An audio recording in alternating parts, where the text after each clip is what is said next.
Okay. Well, good evening, everyone. It's a pleasure to be here tonight to present our fiscal year 2021-2022 budget. And we have a real good budget that we've prepared for you. Staff's worked extremely hard to prepare this budget. They've done some great work, as usual, to make sure that our programs are funded. And this budget does fund the essential programs that we need to run the city for the following year. It funds our personnel programs and many other programs that will allow us to execute our budget in a positive fashion. Additionally, we have some extra money that we have found, and James Walters, our finance director, I'm going to turn it over to him in just a minute, and James will talk to you about some of the additional programs that we're able to fund. So we are able to fund some additional programs that we've needed and that will enhance the city as we go forward. The other thing that I wanted to mention that we will cover is our fund reserve balance. So we have an internal policy of maintaining a 26% fund balance. So that means of the funds that we have in our budget, we reserve 26% for a fund balance, and that's to cover emergencies. And we were able to fund that fund balance fully in this budget, and we'll show you that. It's over a 5-year period. We're actually in the first few years of the budget years, we have more than 26%, but we work our way down to 26%. So that's one of the critical things, the key things that we want to do in our budget, is to make sure that our fund reserve balance is 26%, and James will explain that in detail for you all. So, having said that, the schedule is that we will be presenting some public hearings in August and September, and then later in September we will hopefully approve this budget, and it will go into effect on 1 October. So without further ado, I'll turn it over to our Finance Director, James Walters. Thank you, Dr. Brown. Good evening, my name is James Walters. I'm the Finance Director for the City of Schertz. Tonight I'm going to cover 3 main topics. First is the 21-22 tax rates, followed by the budget highlights and some discussion, and then a project update. So you may not realize, but your property tax that you get on your bill is actually broken up into various entities. Here on the chart, the light blue-green is actually the city's tax rate on the bottom. The largest part of your taxes actually goes to the school district, and then you'll have a county and a road tax on top of that. And if you're lucky and you live in Bexar County, you also have the San Antonio River Authority, Community College, and the University Health System. So last year in 2020, the taxable value for the city of Schertz was $3.9 billion. This year, the combined 2021 adjusted taxable value is now over $4 billion. It's a great landmark achievement. So the state has us take that information and calculate a couple of different tax rates. One's called the no new revenue tax rate. This is the tax rate which will generate the same amount of revenue for the city on properties that existed in both years. So if we had no new development and the city went with this tax rate, we would get the exact same amount of tax revenue. They also have us calculate a voter approval rate. So council can adopt a rate higher than the voter approval rate, and that would trigger an automatic election in November for citizens to vote to ratify the tax rate or to turn it down. I'll also show you the current tax rate and our proposed maximum tax rate. So this year, the no new revenue tax rate is 0.5146. The voter approval rate is 0.5242. The current rate is 0.5121, and we propose a tax rate of 0.5121. So the budget that we submitted is balanced at that rate. So we're actually going lower than the no new revenue rate. 1 penny on here is equal to $406,000 of revenue, or $26.25 on the average home. Now what we're also doing is we're transferring some of our money from the I&S tax rate over to the M&O. M&O pays for the day-to-day operations like fire, police, inspections. So here you see while our overall rate's staying the same, we're actually transferring about half a penny from our debt payments over to our operations. in an effort to pay less debt going forward and pay cash for standard repair and maintenance projects. So the average home value in the city of Schertz is now $262,000. At the current rate of 0.5121, the city's portion of your tax bill is equal to $1,344. The no new revenue rate at 0.5146 is $1,351, a $6 increase. The voter approval rate is up to $1,376. We are proposing the current rate, which is not an increase. Historically, the M&O rate, the maintenance and operations, from 2006, it dropped down after the last recession and has slowly been growing back up. 2021 does have that swap where we take some of the M&O or I&S and give it to the M&O. And that's what it looks like on the I&S side. Back in 2006, we had a very low I&S. We didn't have a lot of debt. We actually have a program called the long-term debt model. Its goal is to plan out our city's debt issuances so that the tax rate doesn't vary very wildly, which is what happened in 2006 to 7, and then again in 2011, 12, and 13. We issued debt those years, and it caused a rise in the tax rate. Since then, we constructed a model and planned out our debt a little bit better. We've managed to maintain and actually slightly lower the I&S rate over that time period. And you'll see this drop is actually rotating over to the M&O this year. So here they are stacked out on top of one another. You can see over time what the different tax rates have done for the city. Going all the way up to 2020, 2021, you see the overall tax rate the same, the M&O is slightly higher, and the I&S is slightly lower. All right, this is what I was talking about, the long-term debt model. We put this together to avoid tax increases based on issuing debt. It does project growth in the tax base and ensures the fund balance never falls below a certain level. So at the tax rate of 1604, we can include the following issuances without raising taxes.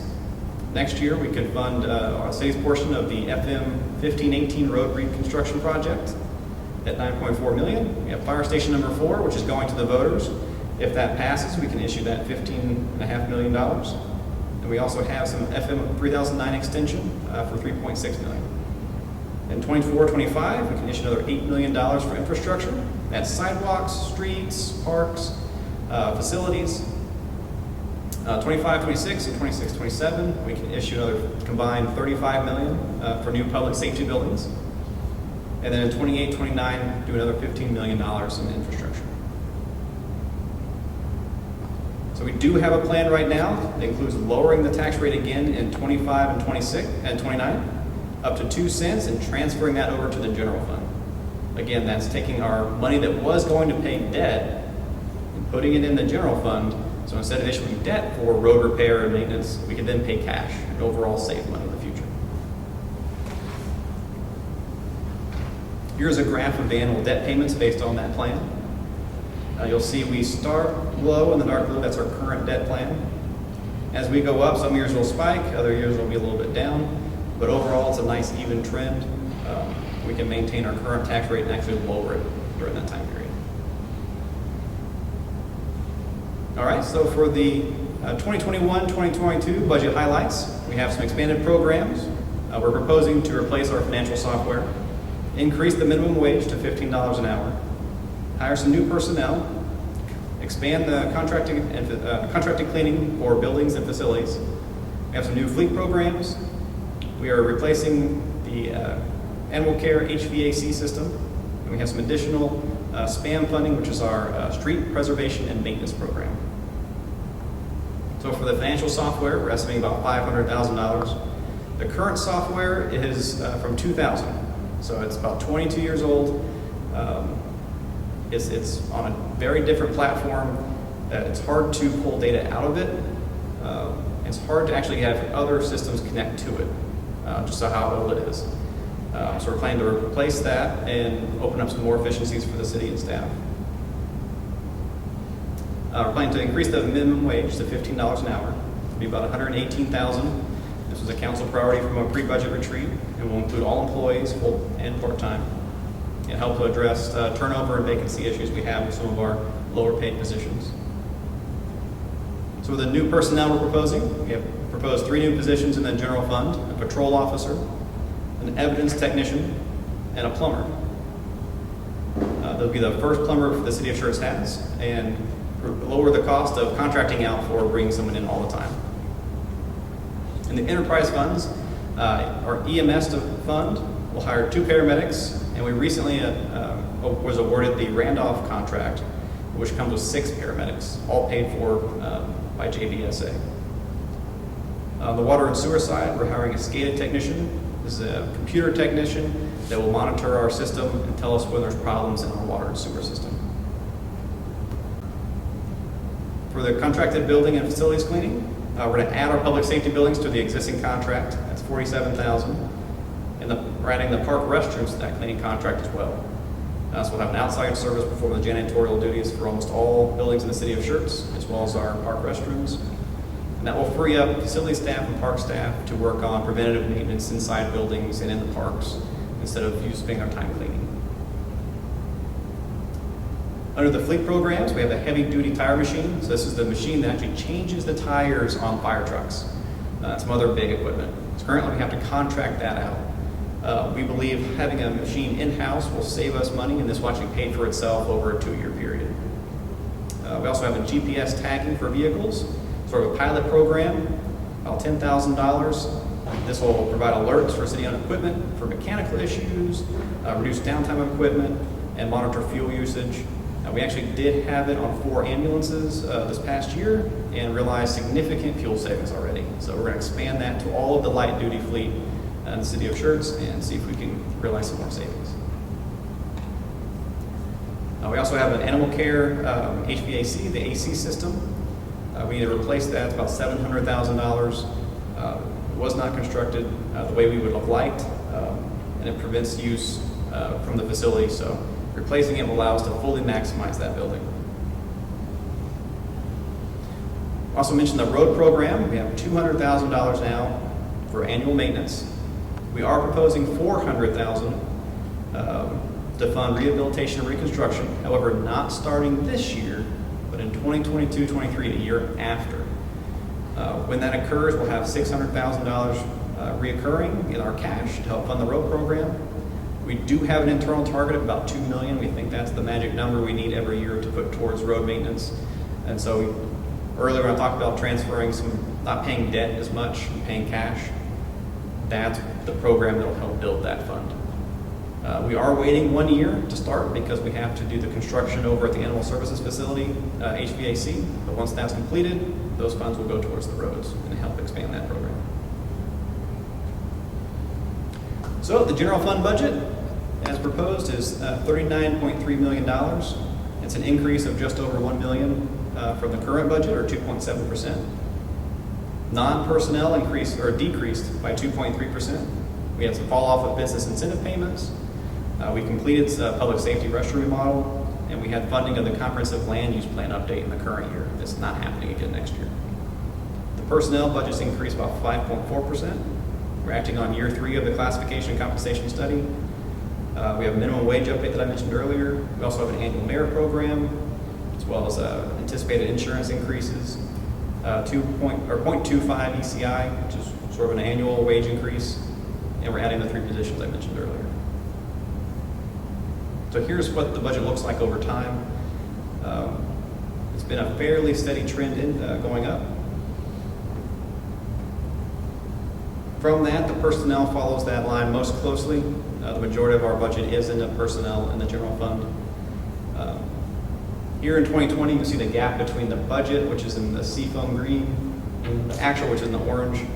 We actually got reimbursed on our personnel from the first round CARES money for emergency services when we first responded to COVID. That's why you see that gap there. I want to tell them CARES. CARES was the federal funding program to help local governments and emergency agencies respond to COVID right when it first happened in 2020. Under the operating expenses, again, 2020, everything closed as far as training. You couldn't travel anywhere. A lot of programs shut down in the city. We saw a drop in our expenses there. 2021, we're bouncing back. We do have some things I mentioned before that were falling off. That's why you see a decrease for 2022. Capital outlay, this is replacing vehicles and large equipment. Part of what I said, paying cash. Back in 2012 to 2017, the city was actually issuing debt to replace vehicles and large equipment like backhoes. By 2018, we managed to roll that into the general fund and pay cash for those. 2020, we actually had a spike last year in the amount of vehicles we had to replace. Going forward, that should be more like what we're seeing between 1.2 and 1.4 million sort of annual replacing large equipment. On the revenue side, our sales tax, we've had great sales tax growth. As you can see from our history, a lot of it ends up being in the double digits growth. We have very few years where we had negative, like a decline in sales taxes. And even in those years, it was very minimal. We over here on the right-hand side, you see it spike, we see it come back down. We believe we saw it spike back 2020 at almost 14%. This year, we're projecting about 10%. So next year, we are programming in a 3.3% increase. So it's slowing down a little bit. We do believe it's still going to grow. Franchise is another revenue source for the general fund. This is what utilities and phone lines pay for the city to use the right-of-way the city owns for their phone lines and telephone poles. Sort of flattened off in years. More people go to the internet rather than using phone lines or cable even. So we've seen that flatten out. We're going to continue that trend in the proposed budget. Permits, we had spikes in 17 and 18. Those were the big school districts. We had huge construction and commercial, like Amazon. We've seen them flatten out, and we're continuing that trend as well. Fees have actually been decreasing, as you can see here. Fees were hit the hardest in COVID. You can see in 2020. That trend has so far continued into 2021, but we hope that revenue comes back, and it looks like it will. The Civic Center and Community Center is now fully booked out for 2022, and so we believe that's going to be a blockbuster year for them. And as Dr. Brown mentioned, our proposed budget does assume we have a 26% fund balance requirement. Not only do we have a minimum, the council has asked that we try to keep as close to that as we can.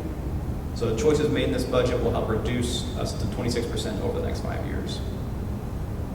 So in a 5-year forecast, what you'll see is by the end of 2022, will be about 30% of our fund balance. So basically what that means is if we went 4 months without any revenue in the city of Schertz coming in, we'd be able to make payroll and operate just like normal. So if there's some sort of disaster that knocked everything out, we'd be covered until we get relief from FEMA or the federal, state or federal governments. You'll see here we plan to reduce the fund balance this year, and then we'll ride it out for a couple of years, and then a final drop in 2026. We'll get to that 26%, and then we'll make efforts to stay there at that 26% mark. All right, on to the final section. We'll do some CIP updates. Those are big capital improvement projects you can see going around the city. Sidewalks, this year we completed the Westchester, some Valley Forest to Gettysburg, and Curtis Avenue, Westchester to Beacon, programs in the city of Schertz. Can't really see too clearly on this one, but these are the areas that we saw the construction for sidewalks. They look really great around the aviation and Main Street areas where you see those much sidewalks. And they look really nice right in front of the school as well. So the CIP update for parks. They had a lot of activity this year. Ashley Park Phase 2, we had a concrete trail. Veterans Memorial Plaza, landscaping renovation has been completed.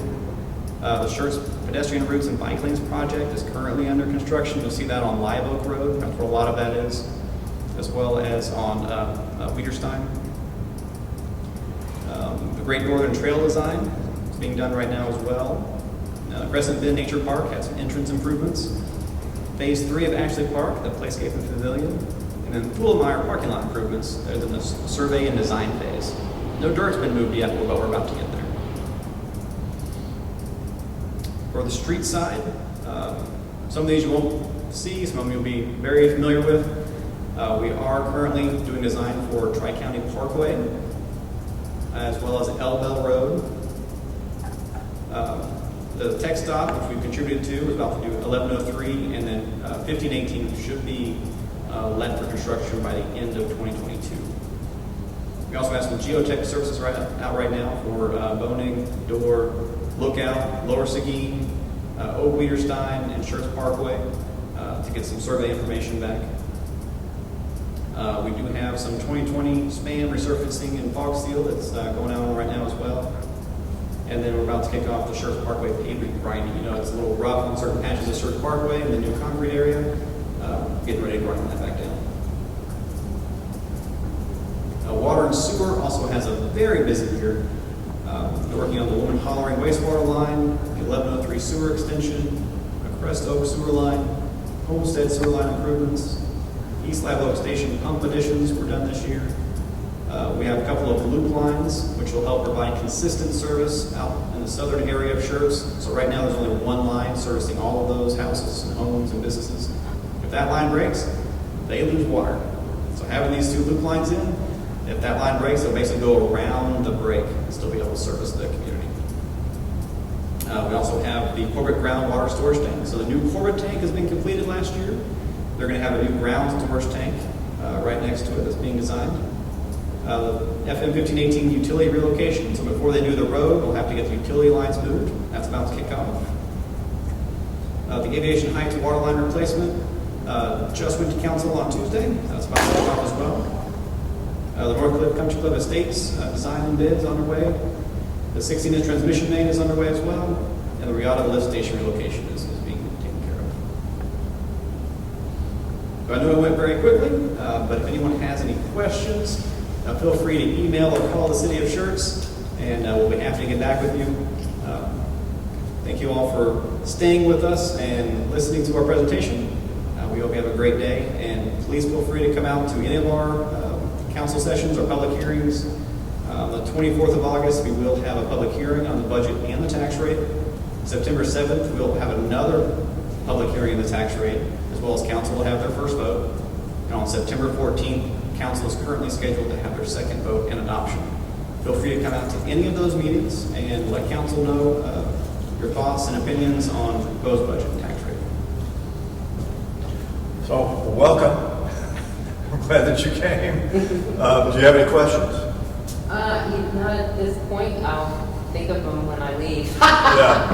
Which is usually the case. I know how that is. So we appreciate you coming. We're going to post this online, right? We post it online. So you can go back through it and if there's, slow it down or whatever and review it. Sure.